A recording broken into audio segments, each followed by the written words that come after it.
Hello అండి అందరికి recent గా ఒక బృందావనం అనే చిన్న సినిమా రీసెంట్ గా రిలీజ్ అవ్వడం జరిగింది. ఈ మూవీ చాలా బాగుంది. సెకండ్ హాఫ్ లో మంచి ఎమోషనల్ టచ్ కూడా ఇవ్వడం జరిగింది. అక్కడక్కడ నవ్వులు పండించడం కూడా జరిగింది. ఈ సినిమా ఫస్ట్ హాఫ్ కొంచెం సాగదీసినట్టు అనిపించిన సెకండ్ హాఫ్ లో మాత్రం మంచి ఫీల్ గుడ్ మూవీలా అనిపిస్తుంది.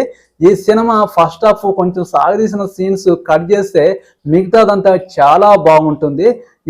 ఈ సినిమా అనేది 3 క్యారెక్టర్లతో నడుస్తుంటుంది. 3 క్యారెక్టర్లు సెకండ్ హాఫ్ లో వాళ్ళు అనుకున్న జర్నీలో వాళ్ళు సక్సెస్ అయ్యారా లేదా అనేది ఈ మూవీ స్టోరీ. సెకండ్ హాఫ్ లో మంచి ఎమోషనల్ టచ్ ఇచ్చే సీన్స్ కూడా మీకు కంటతడి పెట్టిస్తాయి, ఆలోచింపచేస్తాయి.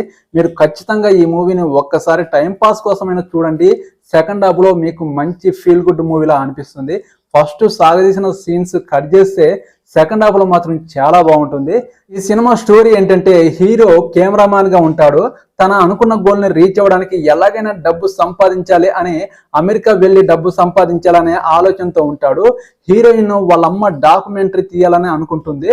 ఆ డాక్యుమెంటరీ తీసే ప్రయాణంలో వీళ్ళిద్దరు కలవడం జరుగుతుంది. వీళ్ళిద్దరికి ఒక చిన్న పాప కూడా కలిసి వీళ్ళతో ప్రయాణం చేయాల్సి వస్తుంది.